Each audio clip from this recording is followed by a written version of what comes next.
Onlar Türk Hava Kuvvetleri'nin omurgası. Onlar olmazsa lojistik hattı bir hiç olur. Hava kuvvetleri denince sadece savaş uçakları aklımıza gelmesin. Bu işteki en büyük pay askeri kargo uçaklarımızın. Bir ordu düşünün. Dünyanın en iyi komandolarına, en gelişmiş tanklarına, en modern İHA'larına sahip olsun. Ama o tanka mühimmat, o askere yemek, o İHA'ya yakıt gitmezse ne olur? Söyleyeyim. Koca bir hiç. Evet, bugün çok göz önünde olmayan, perde arkasındaki devlerden bahsediyoruz.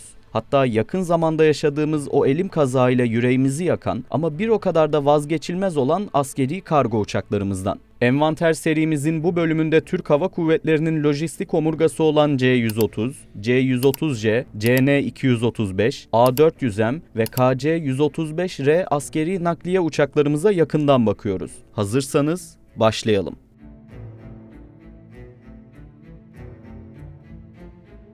Türk havacılık tarihinde nakliye her zaman en az savaş uçağı filoları kadar kritik olmuştur. Türkiye'nin mevcut nakliye uçağı filosu aslında çok geniş. Yani çok sayıda uçağımız var. Ama bu tek başına yeterli bir veri değil. En kritik ve en temel konu şu. Bizim nakliye uçağı filomuzun mevcut durumu, şu anda üzerinde çalıştığımız mevcut durumumuz 90'lar 80'lerdeki planlamamıza uygundu. Yani neydi? Türkiye daha bölgesel taşımacılık, yani daha doğrusu Türk Silahlı Kuvvetleri'nin ülke içi ve yakın coğrafyadaki ihtiyaçları içinde. Çünkü bizim o yıllarda NATO ve Birleşmiş Milletler görevi haricinde yurt dışında üslerimiz, varlığımız, hatta operasyon bölgelerimiz çok fazla yoktu. Terörle mücadele üzerine gidiyordu ve Türkiye'nin kendini koruma üzerine bir askeri stratejisi vardı. Kıbrıs Barış Harekatı'nı hatırlayın. O paraşütçüler gökten inerken onları taşıyan askeri nakliye uçakları olmasaydı o zafer hızlı kazanılabilir miydi? Hazır tarihe değinmişken Türk Hava Kuvvetleri'nin askeri kargo uçaklarının tarihi serüvenine yolculuğa çıkalım isterseniz. Türkiye'nin askeri kargo uçakları serüveni 2. Dünya Savaşı dönemi sonrasına dayanıyor. NATO'ya girilmesiyle birlikte 1950'li yıllarda yurt dışından temin edilen uçaklarla lojistik destek sağlamak amacıyla taşımacılık faaliyetlerini başlattı. Türkiye'nin ilk askeri kargo uçakları C-47 Dakotas ve C-46 komando uçaklarıydı. Dönemine göre çok iyiydiler ama düşük kapasiteli kargo taşımacılığı yaptılar.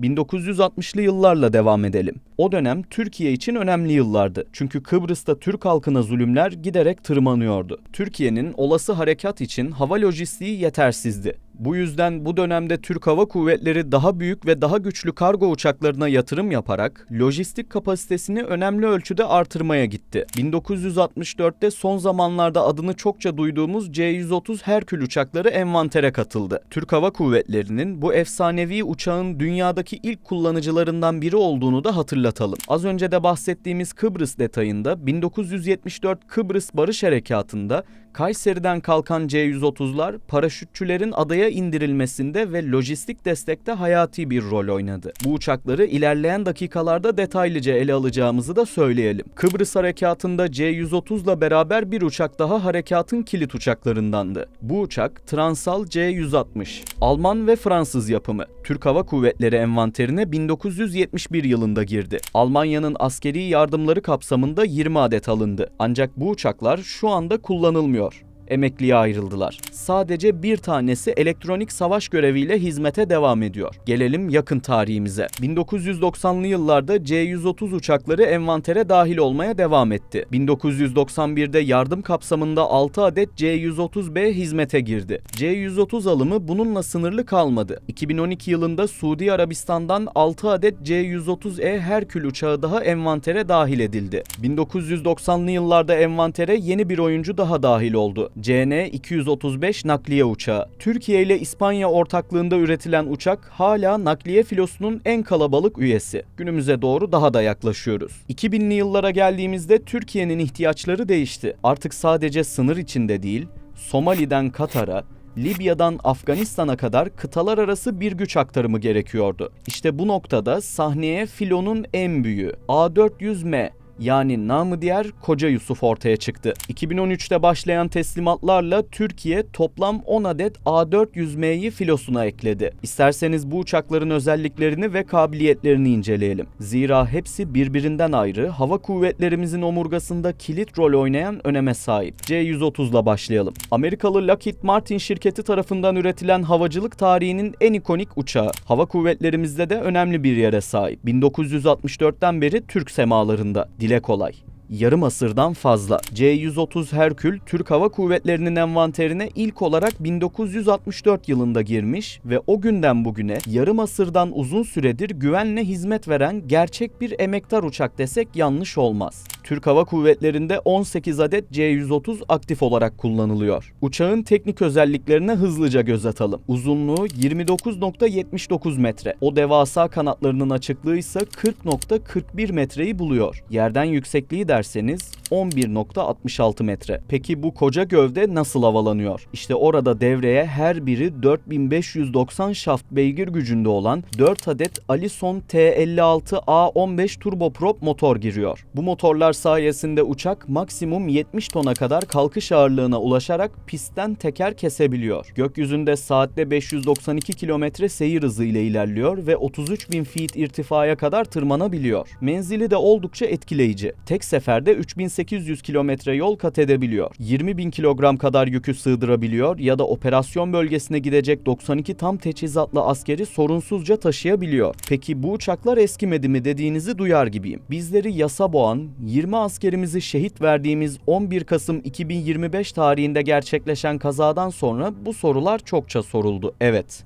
Uçaklar uzun süredir hava kuvvetleri envanterinde ve hala aktif şekilde kullanılıyorlar. Ancak C-130 tipi uçaklar genelde sağlam uçaklardır. Üretiminden bu yana uzunca süre hala kullanılıyor. Sadece Türkiye'de değil, 60'tan fazla ülkede kullanılıyor. Üstelik dünyanın en çok kullanılan askeri nakliye uçağıdır. Bakımları periyodik şekilde sıkça yapılır. Peki bu kadar iyiyse bizim uçağımız neden düştü diye sorarsanız kesin bir şey söylemek şimdilik imkansız. Hava kuvvetleri bu düşüş nedeniyle ilgili titizlikle araştırma yapıyor. İlk bulgular kuyruğun koptuğu ve uçağın bütünsel yapısının bozulduğu yönünde. Ancak hala kesin bir şey söylemek dediğimiz gibi zor. Konumuza devam edelim. C-130'da devam ediyoruz ancak şimdiye kadar sizlere B ve E modellerini anlattık. Şimdi Türkiye'nin yakın zamanda satın aldığı J modeline değinelim. İngiltere elindeki C-130J Süper Herkülleri emekli edip satışa çıkardı. Emekli dediğimize bakmayın. Bu uçaklar envanterde olan C-130B ve E modellerinin yanında gencecik kalıyor. Türkiye bu fırsatı kaçırmadı ve 12 adet C-130J'yi envantere kattı. Hava Kuvvetleri Komutanlığımızın harekat ihtiyacının karşılanması amacıyla Birleşik Krallık'tan 12 adet C-130J uçağının tedarik edilmesine ilişkin yürütülen çalışmalar kapsamında bahsi geçen uçaklar bakım ve modernizasyonların yapılması için ilgili firmaya teslim edilmiştir. C-130J'ler en başta zaten motor tarafından, aviyonik tarafından daha yeniler. Bir uçağın en kritik sistemleri bunlar. Uçaklar daha yeni üretildikleri için, yani biz 60 yaşındaki C-130'ları da uçuruyoruz ama bunlar daha 20 yaşlarına gelmemiş uçaklar ve uçuş saatleri çok düşük. Yani bunun altını çizmemiz lazım. Bazen anlamıyoruz. Ya o da çok yaşlı, 20 yaşında uçak mı falan, ama bunlar otomobil gibi değiller. Uçuş yaşları, uçuş saatlerine göre hesaplanıyorlar. Uçuş saatleri de bizdekilere göre falan çok çok düşük. Yani otomobillerdeki kilometre gibi düşünebilirsiniz bunu. Uçaklarda bu uçuş saatiyle hesaplanır. Uçuş saati daha kritik bir veridir. Örneğin aynı yaştaki iki uçaktan biri 10.000 saat, biri 3.000 saat uçmuşsa 3.000 saat uçan çok çok daha iyi durumdadır bakımları iyi yapıldıysa. O yüzden de bunlara bakılır. İngiltere'deki bizim aldığımız C-130J'ler de uygun fiyata geldiler. Bu J modelleri eski E modellerine göre çok daha güçlü motorlara, 6 pervaneli o karakteristik yapıya ve tamamen dijital kokpite sahip. Peki nedir bu uçağa süper lakabını taktıran özellikler? Gelin birlikte inceleyelim. Uçağa baktığınızda ilk dikkatinizi çeken şey gövdenin diğer modellere göre uzun olması. Eski 4 pallerin yerini kompozit malzemeden üretilen 6 palli pervaneler aldı. Bu palalar sayesinde uçak çok daha sessiz uçuyor, çok daha kısa mesafeden kalkıyor ve havada daha iyi ilerliyor. C-130J'de her biri 4600 şaft beygir gücü üreten Rolls-Royce AE2100D3 turboprop motorlar var. Bu motorlar sayesinde uçak eskilerine göre %29 daha fazla itki sağlarken %15 daha az yakıt tüketiyor. C-130J'nin içine girdiğinizde sizi 1960'ların analog ibreleri değil, tamamen dijital kokpit karşılıyor. Pilotların önünde savaş uçaklarındaki gibi HUD var. Yani pilot kafasını eğip göstergeye bakmadan hız ve irtifa bilgilerini camda görüyor. 33.000 feet irtifaya çıkabiliyor. Saatte yaklaşık 670 km hıza ulaşabiliyor. Tam yükle 3000 kilometreden fazla menzile sahip. Kısacası bu uçak aslında tam da hava kuvvetlerinin istediği ihtiyaçlar doğrultusunda. Zaten ilerleyen dakikalarda da bahsedeceğimiz A400M'nin yükünü hafifletmek için alındığını da ekleyelim. Gelelim hava kuvvetlerimizde en çok nakliye uçak filosu olan modele. Kasa CN-235. Bu yüzden de örneğin CN-235 filomuz çok kalabalık. CN-235 çok güzel bir nakliye uçağı. İşletme maliyetleri uygun, kaza kırım oranı düşük, işletmesi kolay, gelişmiş bir uçak. Hatta bunların işte biz 90'lardan sonra 2000'lere kadar Türkiye'de montajını yaptık. Son üretimleri Türkiye'deydi. Yani Airbus'ta böyle İspanyollarla öyle bir ortaklığımız vardı o konuda. O yüzden güzel bir projeydi.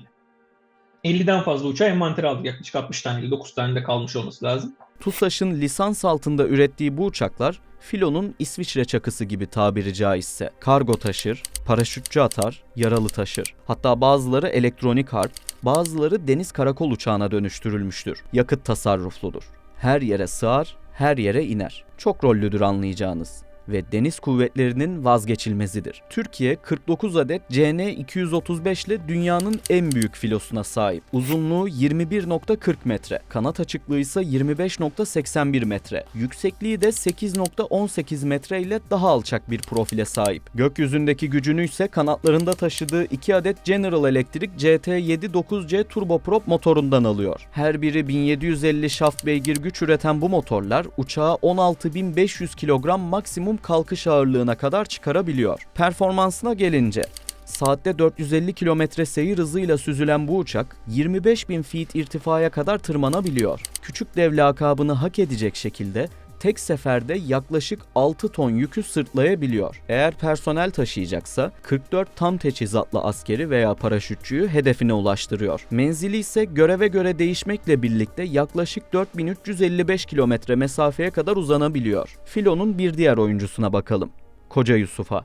Yani A400M Atlas'a. Neden Koca Yusuf denildiğiyle başlayalım isterseniz. Tarihimizdeki o yenilmez pehlivandan esinle Koca Yusuf denildi. Öyle bir uçak ki pervaneli olduğuna bakmayın. Jet motorlu uçaklarla yarışacak kadar hızlı ve güçlü. Tasarımına ve üretimine Türkiye'nin de ortak olduğu bu dev tam 37 ton yük taşıyabiliyor. Bu ne demek biliyor musunuz? İçine 2 adet Atak helikopterini sökmeden koyup Ankara'dan alıp sınırın öbür ucuna indirebiliyorsunuz demek. A400M, Türk Hava Kuvvetleri'nin en büyük, en genç ve en yetenekli stratejik nakliye uçağıdır ve envanterde 10 adet bulunur. Bir detayı atlamadan geçmeyelim. Türkiye, A400M projesinin sadece bir alıcısı değil, 7 ortak ülkesinden biridir. Şimdi A400M aslında çok iyi bir uçak.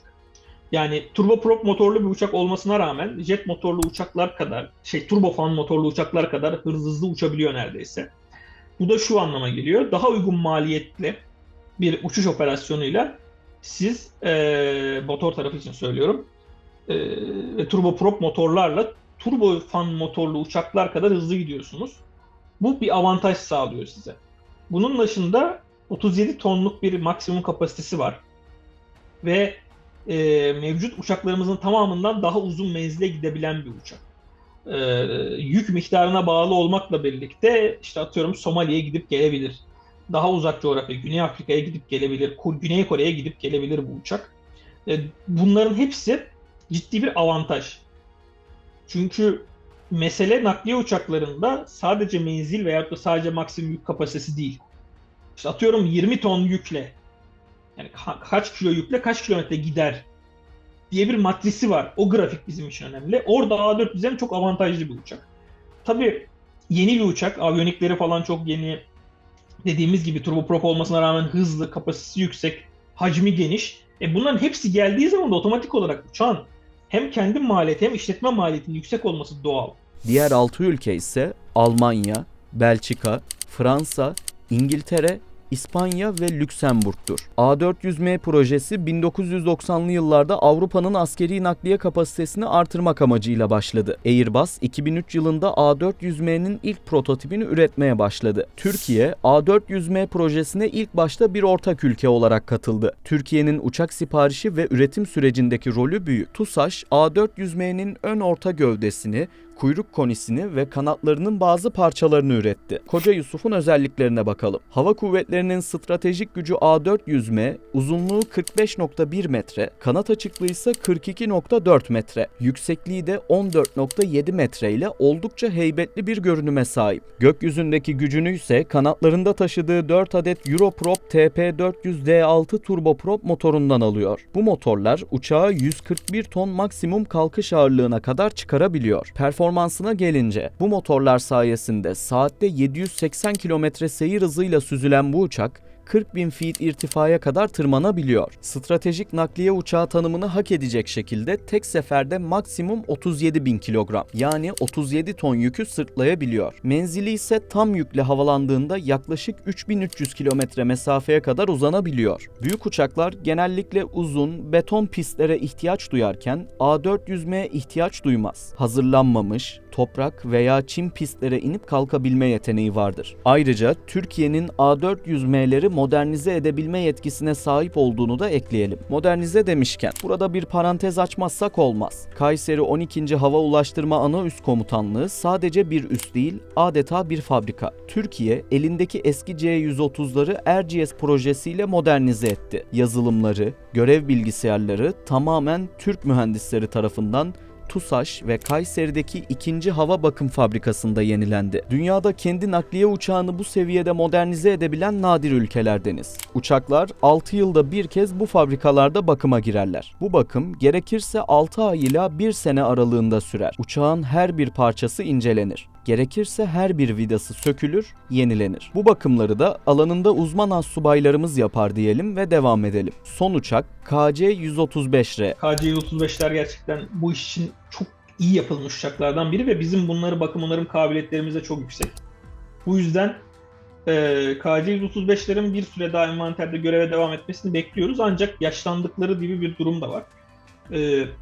Hem filonun büyütülmesi, desteklenmesi hem de bu yaşlılık sebebiyle ikame olarak bir uçak tedarik planı zaten vardı. Bizim hava kuvvetlerinin A330 MRTT dediğimiz yani Airbus'un havadan yakıt ikmal uçağını satın alma yönünde bir planı vardı. Bu Airbus A330'ların şöyle bir güzelliği de vardı. Biz şunu planladık. Türk Hava Yolları'nın A330'larını alıp onları yakıttan ikmale dönüştürüp uygun maliyette bu işi kapatabiliriz dedik ama daha sonra bu konudan bir ses çıkmadı. Ben Türkiye'nin bu konuda bir karar verebileceğini düşünüyorum ama Trump etkisiyle belki ABD'deki KC-46 projesine yönelme durumu da olabilir.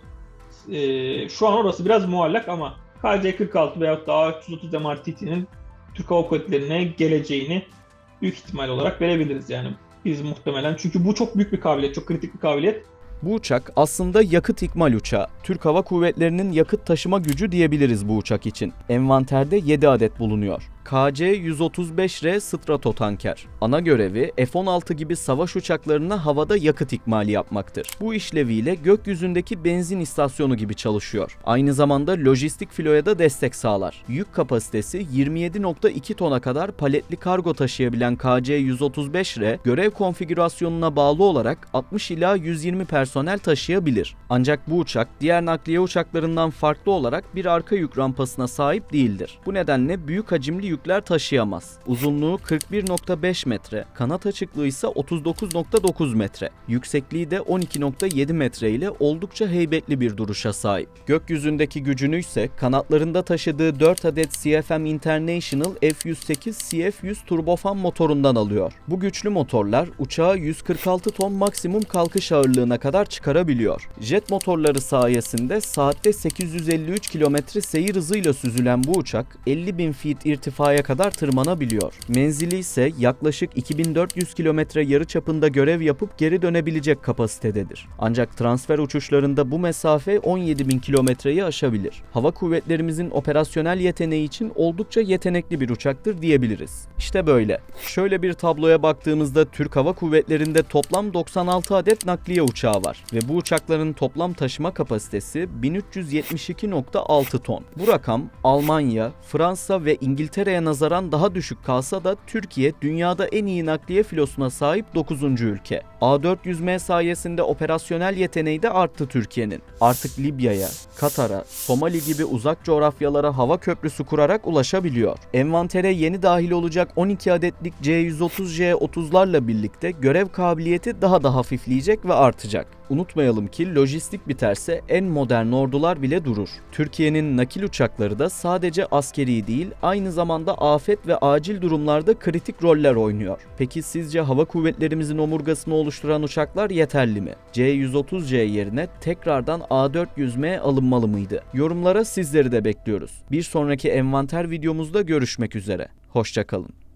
Onlar Türk Hava Kuvvetleri'nin omurgası. Onlar olmazsa lojistik hattı bir hiç olur. Hava kuvvetleri denince sadece savaş uçakları aklımıza gelmesin. Bu işteki en büyük pay askeri kargo uçaklarımızın. Bir ordu düşünün. Dünyanın en iyi komandolarına, en gelişmiş tanklarına, en modern İHA'larına sahip olsun.